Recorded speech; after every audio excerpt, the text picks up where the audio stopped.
Amis de la culture, bonjour, vous êtes bien à la télé de Lyon dans l'émission Top Culture.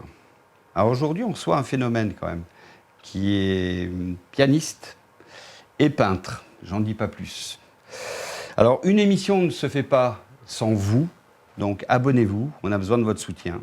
Elle ne se fait pas non plus sans régisseur. Alors la régie, c'est simple, il y a Marc, coucou, Robin et Florian. Et elle ne se fait pas non plus sans invité, que nous allons retrouver de suite. Alors le matériel, bien sûr, suivez-moi.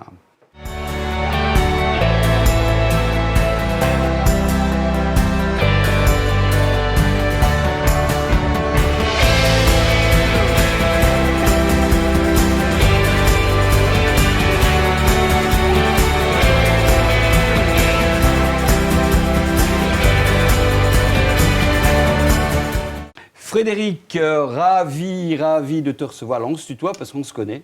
Bonjour. Voilà, on met un peu de... Alors, je t'ai présenté, mais alors brièvement, vraiment. Oui. Est-ce que tu peux nous guider un peu plus sur ton parcours ? Oui, je peux essayer. Alors, je suis peintre et pianiste, ou pianiste et peintre, ça dépend comment les gens le perçoivent. Et donc, mon parcours, c'est un parcours, en tout cas du côté de la musique et du piano, un parcours assez classique, puisque j'ai fait le Conservatoire de Paris, je suis diplômé, et donc je vis de concerts, voilà. Et pour ce qui est de la peinture, qui est une passion qui est venue presque en même temps que la musique, je suis autodidacte, c'est-à-dire que je n'ai pas fait d'école d'art. J'ai suivi juste, enfin ce qui est déjà pas mal, un atelier à la ville de Paris pour apprendre les techniques de la gravure et puis un petit peu les cours du soir aux Beaux-Arts de Paris. Voilà, mais je n'ai pas fait de cursus en peinture, je suis de formation autodidacte plutôt. Alors autodidacte, mais bon, tu es venu avec un livre qui s'appelle Frédéric Royon aux éditions Regard. Regard. Voilà. Mais on en parlera tout à l'heure. Oui. D'abord, j'aimerais, si tu le veux bien, commencer par la facette pianiste. Oui. Donc tu es venu, on te voit derrière à l'écran, on va laisser ça, parce que ça nous fait du bien de te voir travailler un petit peu.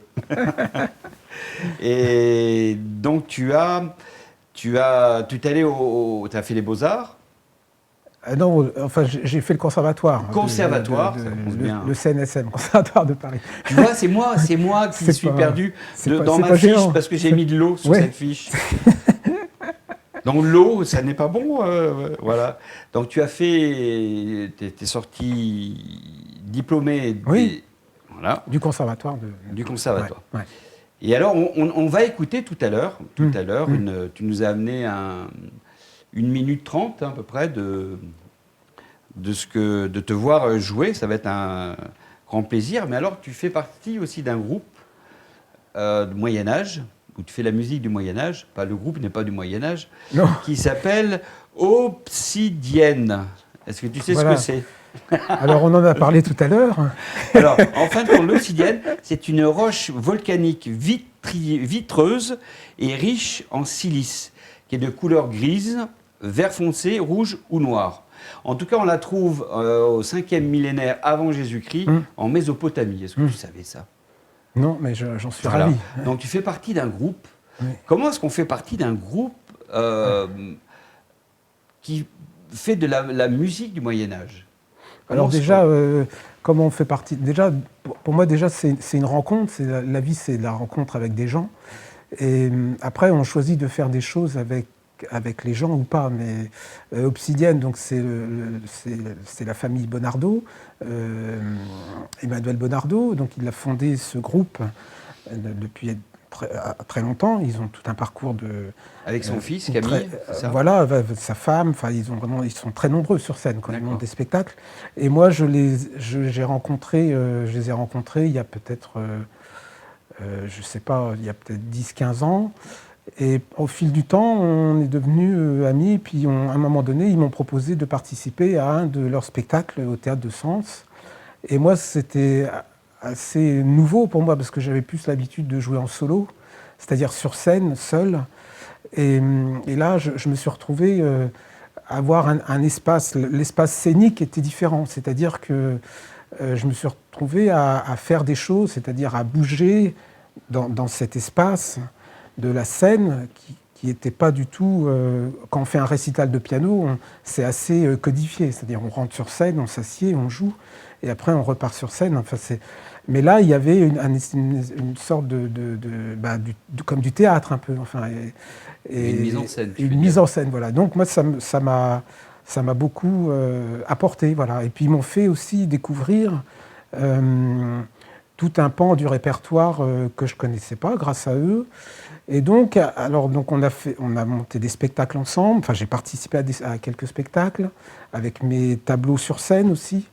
Et puis, à un moment donné, avec Camille et Emmanuel, on a fondé un trio comme ça, et chaque année, on monte un spectacle qu'on joue.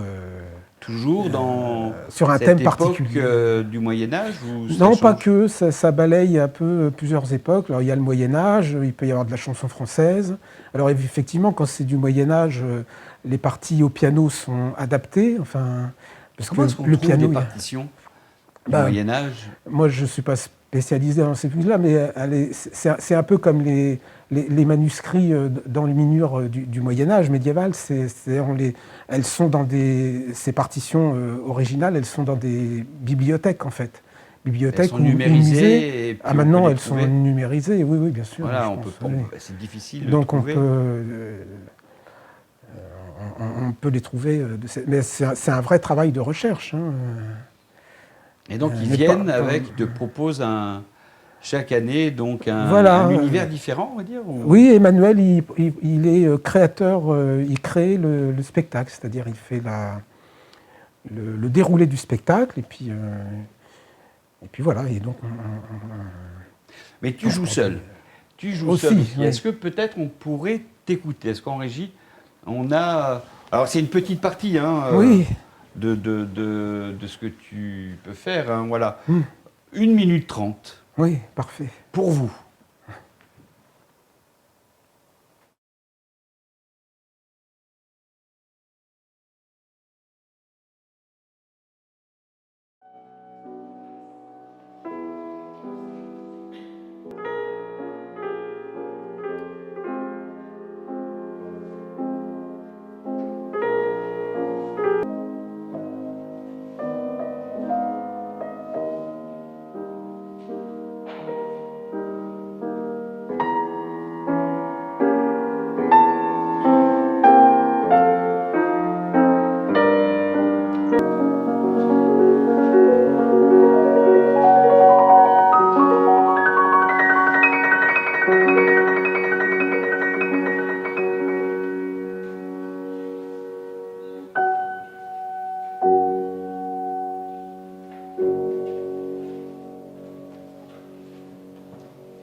Écoute, oui.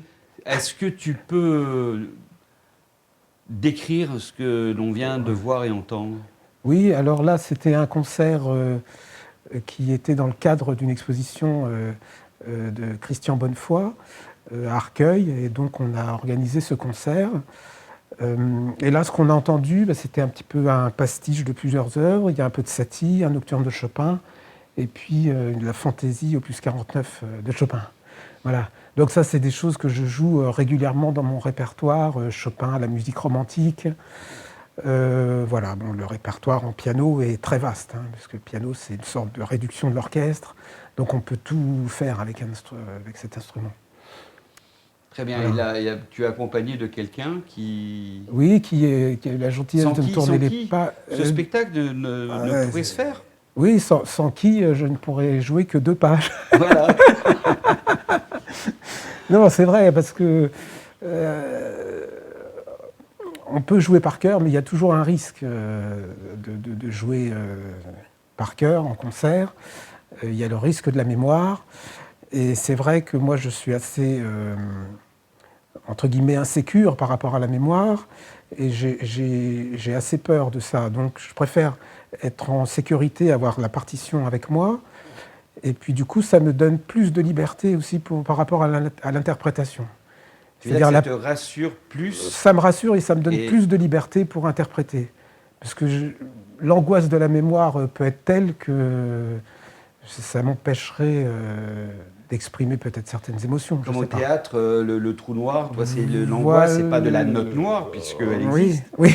mais de ce silence un peu trop long. Oui, c'est ça. Là, ça t'arrive d'avoir... ça m'est arrivé il y a longtemps. Maintenant, je joue plus avec la partition. Parce qu'à force de connaître, de jouer les mêmes œuvres, tu joues plein d'œuvres, mais même en connaissant chaque note, tu as besoin de cette sécurité, ce que je comprends. Oui, c'est mieux. Il y a des œuvres qu'on connaît parfaitement par cœur, mais d'autres... voilà. Bon. Et comment tu fais alors pour en revenir au Moyen-Âge? Oui. Tu as des partitions, pareil. Voilà, que Emmanuel me procure. Et donc moi je suis... c'est ça la différence entre la peinture et la musique, enfin, dans mon cas. C'est-à-dire la peinture, je suis plus dans une démarche de création, et la musique, je suis dans une démarche complètement d'interprète. C'est-à-dire, j'ai la partition et je suis un exécutant, un passeur de la musique. Alors, juste la question avant de passer à la peinture, est-ce que tu composes de la musique? Non, je compose pas, mais il m'est arrivé d'improviser un peu des petites choses comme ça chez moi quand j'ai un petit peu de temps pour me détendre. Et dans ce cas-là, j'aime bien, si j'ai envie, j'aime bien enregistrer. J'ai un petit dictaphone et j'enregistre un petit peu ce que j'improvise comme ça. Et voilà, j'ai réécrit 2 petites pièces. Mais bon, non, je ne me qualifie pas de compositeur, non. On pourrait peut-être entendre ça un jour. Oui, peut-être, mais c'est du travail, Je pense qu'on ne peut pas tout... Au même titre que c'est du travail de mener à bien une entreprise, de mener à bien un projet de peinture, par exemple. Enfin, c'est beaucoup plus... Auteur, compositeur, interprète de peinture. Voilà, je suis plus artiste peintre que compositeur de musique, largement. Alors, tu m'as dit que tu avais fait de la gravure et tu avais découvert sur papier japon, c'est ça? Et tu as eu un coup de cœur sur ce papier japon en voyant... Oui. Alors, c'est la gravure, j'ai découvert la gravure quand j'étais plus jeune, j'avais une vingtaine d'années. C'est un peu tout ce qui est œuvre sur papier, c'est-à-dire la lithographie, la gravure, le dessin, enfin tout ce qui dérive d'un tirage qui aboutit après sur une épreuve papier.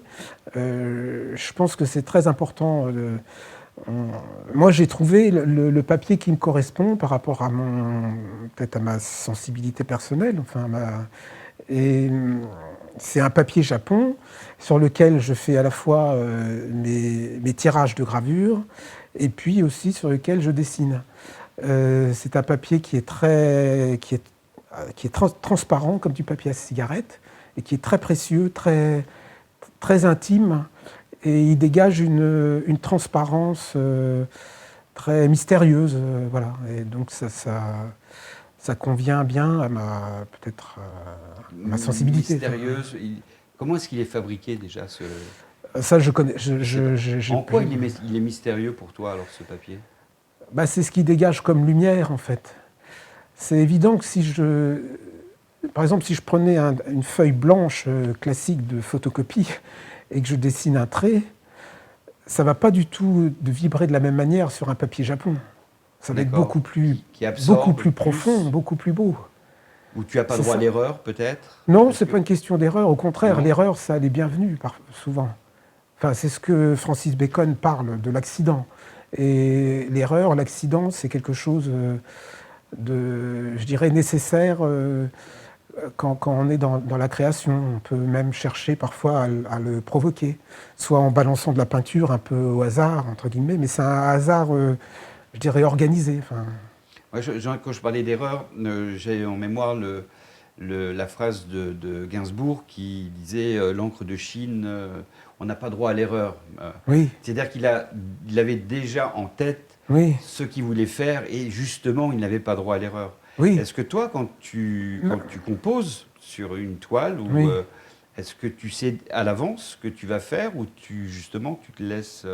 Alors, il y a, moi, je commence toujours mes tableaux, je les commence toujours sur. Il y a quelque chose auquel je tiens beaucoup, c'est mes carnets de croquis. Donc, ce sont de petits livres sur lesquels je dessine régulièrement.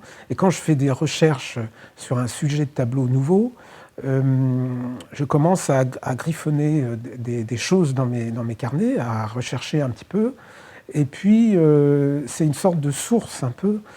Et cette chose, après, à un moment donné, il y a des projets qui sont abandonnés, et puis il y a des projets qui m'accompagnent depuis parfois des semaines, des mois, des années même. Hein.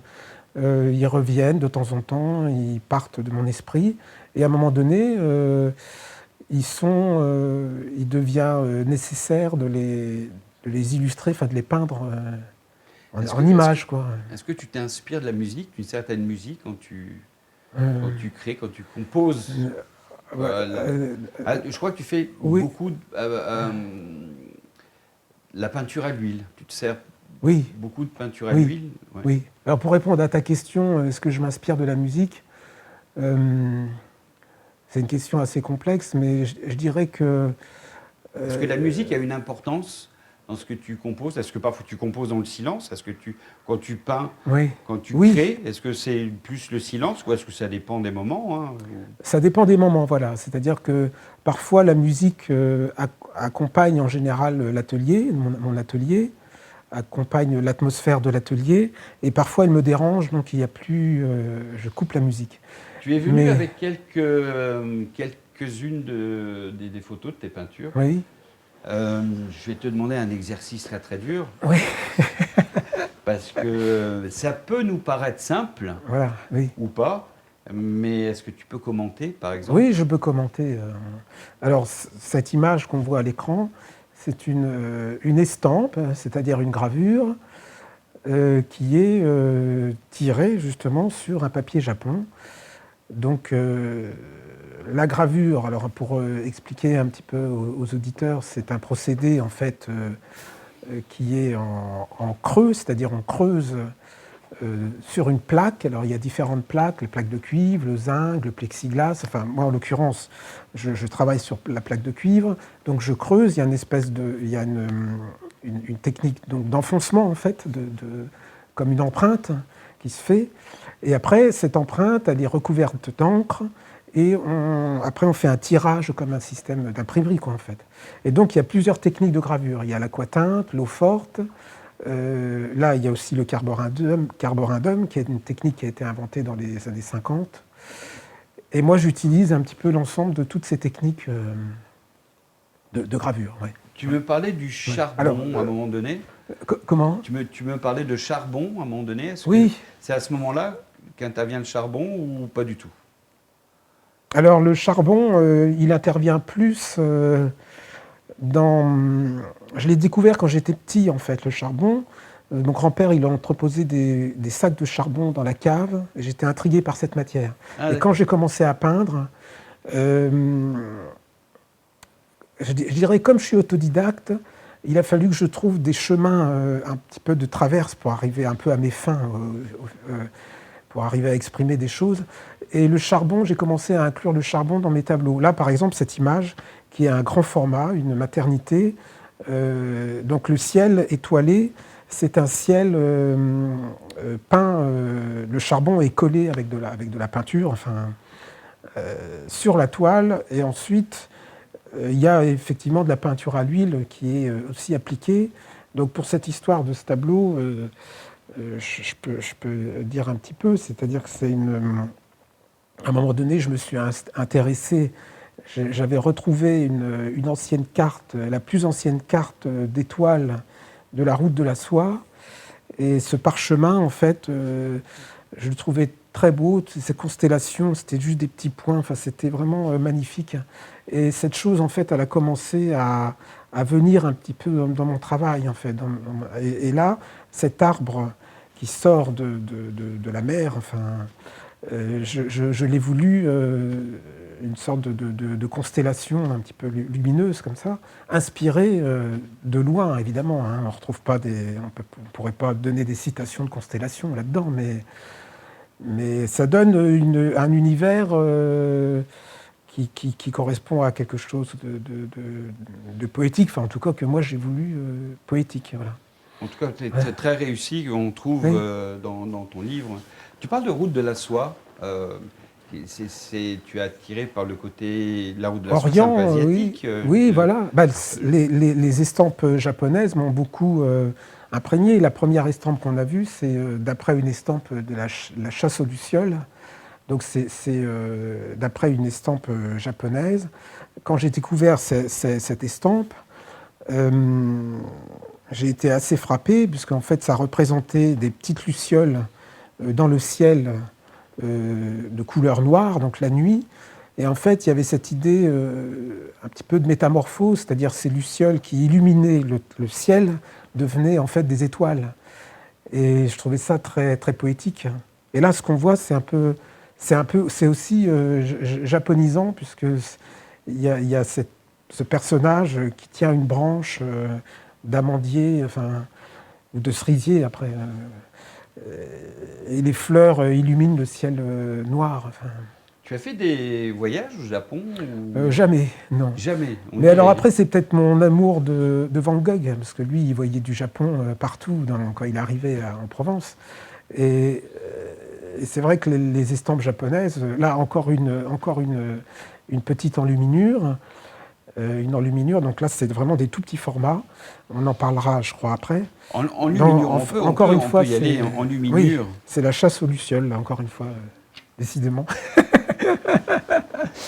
Bon, il y a d'autres thèmes dans mon travail, bien sûr, mais... Ah, il y a plein. Oui, alors vraiment, bon, on peut en parler. Voilà, donc le livre, c'est Frédéric Coyon, aux éditions Regard. On peut trouver, c'est les éditions. Regard.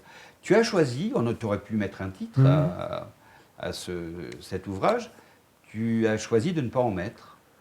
Oui, on a Pourquoi choisi avec donc Regard, c'est une maison d'édition qui est tenue par Marie Morel, qui est une magnifique peintre et une amie. On s'est rencontrés il y a quelques années. Elle avait vu mon travail et elle est fan, elle aime beaucoup ce que je fais. Et donc à un moment donné, elle a décidé de faire un livre sur mon travail. Et puis donc on l'a appelé voilà, comme par mon nom, quoi, le livre. Oui, mais ça aurait pu être autre chose. Il y a des oui, ça aurait pu. Après, les titres, je dirais que ça peut être... je donne assez souvent un titre dans mes expos, par exemple. Voilà. Tu parles de monographie, souvent. Oui. Voilà. C'est un livre, quoi. Voilà. C'est-à-dire, c'est un résumé. C'est-à-dire, c'est une présentation de mon travail à travers ce livre. Donc il aurait pu s'appeler monographie, ou c'était pas la peine de le mettre, ça va de soi. Oui. Ça va de soi. Oui, ça va de soi. Oui. C'est pas un catalogue, c'est un livre sur... Donc pour toi, ton travail, ça va de soi. Oui, alors que pour nous, c'est un... Enfin, en tout cas, moi, c'est un émerveillement à chaque fois. Il y a bien sûr la peinture à l'huile. C'est vraiment bien catalogué, hein. Alors que c'est pas un catalogue du tout, mais on s'y retrouve, on s'y perd pas du tout. Est-ce qu'il y a d'autres... il y a une peinture à l'huile que tu as pu laisser à la régie? Sinon, parce que moi, je peux pas... Voilà. C'est une peinture à l'huile, ça? Alors voilà, donc là, on est dans ce que j'appelle, moi, les enluminures. Ce sont des petites peintures sur papier qui sont vraiment de petits formats. Elles doivent faire 25 par 20 cm en moyenne. Et donc ces petites peintures découlent d'inspiration d'enluminure du Moyen-Âge. Alors pas forcément les images, mais en tout cas le concept, au Moyen-Âge, en fait, dans les livres sacrés, on illustrait les textes par des peintures, des enluminures, en fait. On enluminait les textes, voilà. Et là, Donc, tu t'es inspiré d'un texte ou... Là, celui-ci, c'est inspiré d'un passage d'un texte de Rabelais, je crois. Mais ça peut être aussi une image, enfin, ou alors je peux prendre je peux faire un focus sur un tableau, par exemple. En ce moment, j'aime bien reprendre un petit détail d'un tableau de Bruegel qui s'appelle Les Jeux d'enfants, et prendre ce petit détail et le déplacer et d'en faire un sujet principal, Bruegel, pourquoi pas sur un grand tableau, qui est un peintre juste après la Renaissance, qui est un peintre maniériste. Tu dis à un moment, dans matière, son, tu dis unifier les contraires. Oui. Voilà. Je sais. Moi, je trouve ça excellent. Hein. Oui. Qu'est-ce que tu entends par là? Qu'est-ce que ça te... Alors, il faudrait reprendre la phrase. La phrase en entier. Les contraires, je sais. Enfin... Alors, voilà ce qu'il croit nécessaire.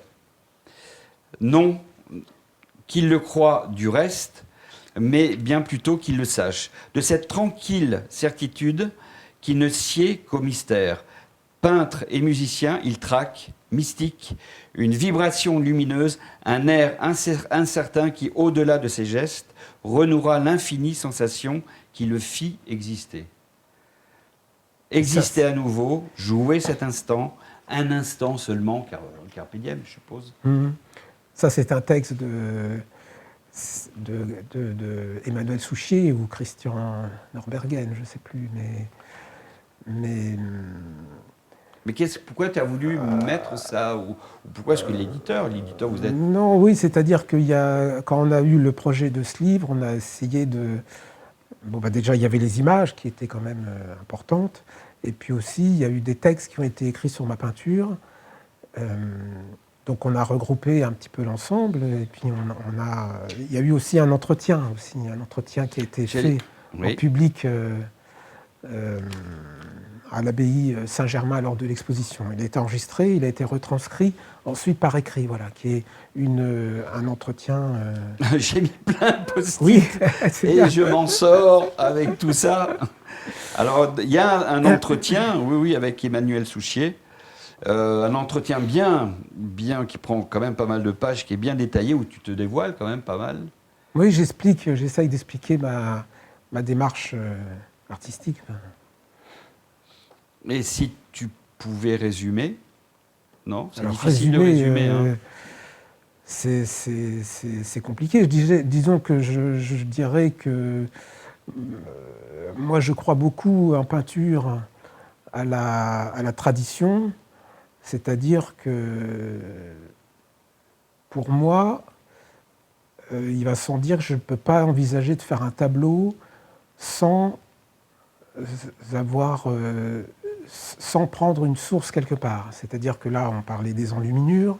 Après, quand je choisis de faire un thème sur la maternité, par exemple, évidemment, je connais aussi les madones à l'enfant, les vierges à l'enfant de la Renaissance, tout ça. Bon, toute cette... Quand on est peintre, on se doit de connaître le mieux possible l'histoire de l'art. C'est-à-dire, en fait, c'est comme une sorte d'éponge. Et après, dans le mécanisme créatif, ça, c'est quelque chose dont je ne peux pas vraiment l'expliquer moi-même. J'aime bien poser cette question, désolé. Mais non, c'est très bien. D'où vient l'inspiration? L'inspiration vient de plusieurs sources. Je pense que l'inspiration, déjà au départ, c'est un besoin de...